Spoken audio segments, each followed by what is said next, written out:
श्री शिवाय नमस्तुभ्यम। हर हर महादेव। दोस्तों, आज रवि प्रदोष के दिन अगर आप प्रदोष व्रत कथा श्रवण करते हैं अथवा पाठ करते हैं तो महादेव और माता शक्ति, माता सती आपकी सभी मनोकामनाएं पूर्ण करते हैं। तो क्या है प्रदोष की व्रत कथा, क्या है शुभ मुहूर्त, सब कुछ जानेंगे इस छोटे से वीडियो में। तो वीडियो को पूरा देख लीजिएगा। ओम नमः शिवाय। जब प्रदोष तिथि किसी बार को पड़ती है तो प्रदोष तिथि को उस नाम से जाना जाता है। अगर सोमवार को प्रदोष पड़ रहा है तो सोम प्रदोष व्रत से जाना जाएगा। वहीं रविवार के दिन अगर प्रदोष पड़ रहा है तो उसे रवि प्रदोष व्रत के नाम से ही कहा जाएगा। रवि प्रदोष व्रत की कथा सुनने व पढ़ने से जीवन के सभी कष्ट दूर हो जाते हैं और भगवान शिव की असीम कृपा प्राप्त होती है। त्रयोदशी के दिन जो बार पड़ता है उसी का प्रदोष करना चाहिए और उसी दिन की कथा पढ़नी व सुननी चाहिए। रवि, सोम, शनि अवश्य करें। इन सभी से अभिष्ट फल की प्राप्ति होती है। भक्तजनों, आज हम श्रवण करेंगे रवि प्रदोष व्रत का महात्म्य। तो प्रेम से बोलेंगे शिव और शक्ति की जय। एक समय सर्व प्राणियों के हितार्थ परम पावन भागीरथी के तट पर ऋषि समाज द्वारा विशाल गोष्ठी का आयोजन किया गया। विद्वान ऋषियों की एकत्रित सभा में व्यास जी के परम शिष्य पुराण वेत्ता सूत जी महाराज हरि कीर्तन करते हुए पधारे। सूत जी को देखते ही सौनकादिक 88,000 ऋषि मुनियों ने खड़े होकर दंडवत प्रणाम किया।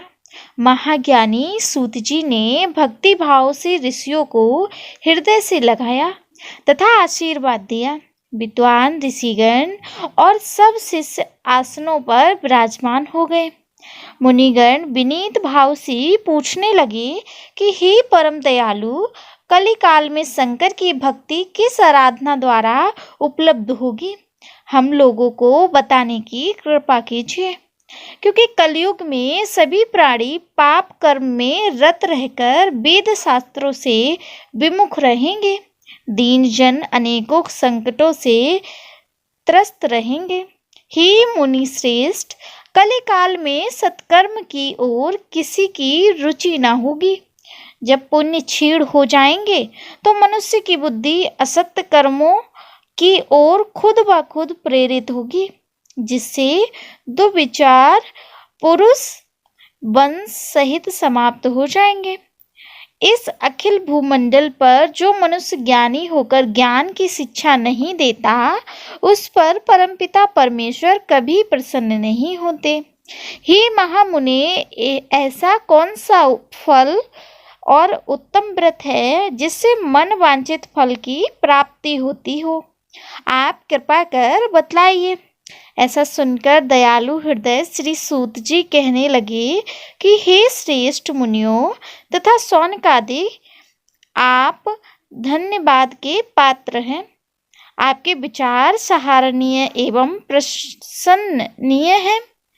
आप वैष्णव अग्रगण्य हैं, क्योंकि आपके हृदय में सदा परहित की भावना रहती है। इसलिए हे सौनकादिक ऋषियों, सुना, मैं उस व्रत को तुमसे कहता हूँ जिसके करने से सब पाप नष्ट हो जाते हैं। धन वृद्धिकारक, दुख विनाशकारक, सुख प्राप्त कराने वाला, संतान देने वाला, मन वांछित फल प्राप्ति कराने वाला यह व्रत तुमको सुनाता हूँ, जो किसी समय भगवान शंकर ने सती जी को सुनाया था और उसके प्राप्त यह परम श्रेष्ठ उपदेश मेरे पूज्य गुरु जी ने मुझे सुनाया था, जिसे आपको समय पाकर शुभ बेला में सुनाता हूँ। बोलो उमापति शंकर भगवान की जय। सूत जी कहने लगे कि आयु वृद्धि स्वास्थ्य लाभ हेतु त्रयोदशी का व्रत करें। इसकी विधि इस प्रकार है। प्रातः स्नान कर निराहार रहकर शिव ध्यान में मग्न हो। शिव मंदिर में जाकर शंकर की पूजा करें। पूजा के पश्चात अर्घ पुण्य त्रिपुंड का तिलक धारण करें। बेलपत्र चढ़ावे, धूप दीप अक्षत से पूजा करें। ऋतुफल चढ़ावे। ओम नमः शिवाय मंत्र का रुद्राक्ष की माला से जाप करें। ब्राह्मण को भोजन कराकर सामर्थ्य अनुसार दक्षिणा दें। सत्य भाषण करना परम आवश्यक है। हवन आहुति भी देनी चाहिए। इसके बाद मौन व्रत धारण करें। व्रती मंत्र ओम ह्रीं क्लीं नमः शिवाय स्वाहा से आहुति दे। इससे अभीष्ट फल की प्राप्ति होती है।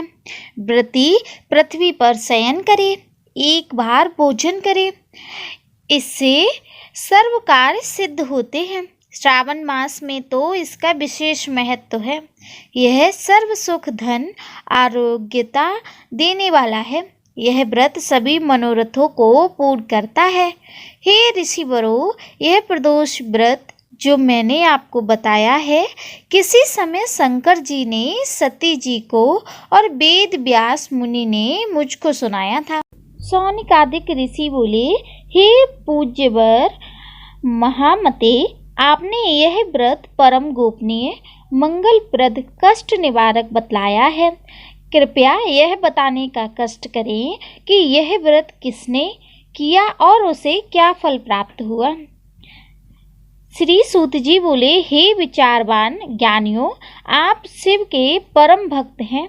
आपकी भक्ति देख मैं व्रती पुरुषों की कथा कहता हूँ। एक गांव में अति दीन ब्राह्मण निवास करता था। उसकी साध्वी स्त्री प्रदोष व्रत किया करती थी। उसे एक ही पुत्र रत्न था। एक समय की बात है, वह पुत्र गंगा स्नान करने के लिए गया। दुर्भाग्यवश मार्ग में चोरों ने उसे घेर लिया और वे कहने लगे कि हम तुम्हें मारने नहीं, तुम अपने पिता के गुप्त धन के बारे में हमें बतला दो। बालक दीन भाव से कहने लगा कि हे बंधुओं, हम अत्यंत दुखी दीन हैं, हमारे पास धन कहाँ है। तब चोरों ने कहा कि तेरी इस पोटली में क्या बंधा है। बालक ने निसंकोच कहा कि मेरी माँ ने मेरे लिए रोटियां दी हैं।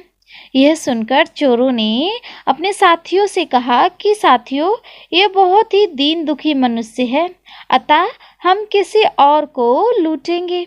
इतना कहकर चोरों ने उस बालक को जाने दिया। बालक वहां से चलते हुए एक नगर में पहुंचा।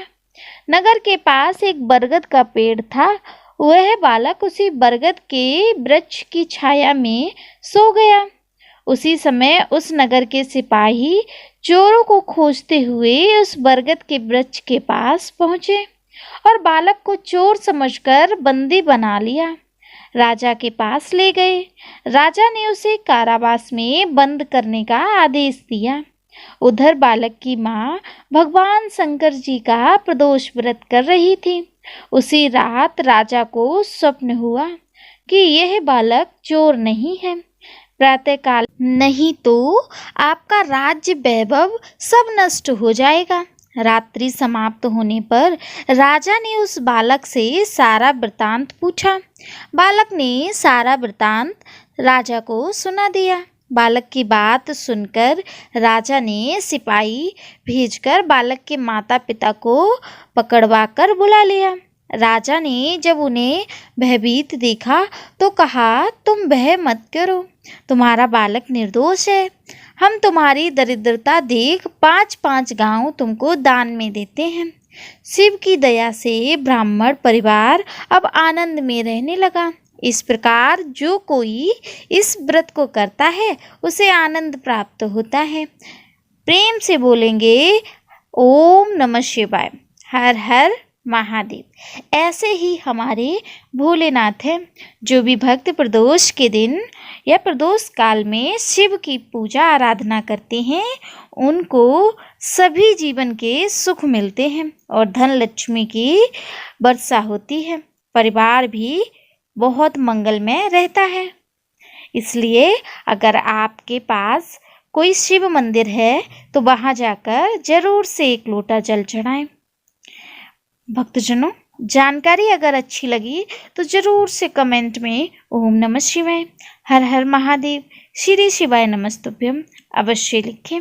मिलते हैं विशेष जानकारी के साथ, तब तक के लिए ओम नमः शिवाय, हर हर महादेव।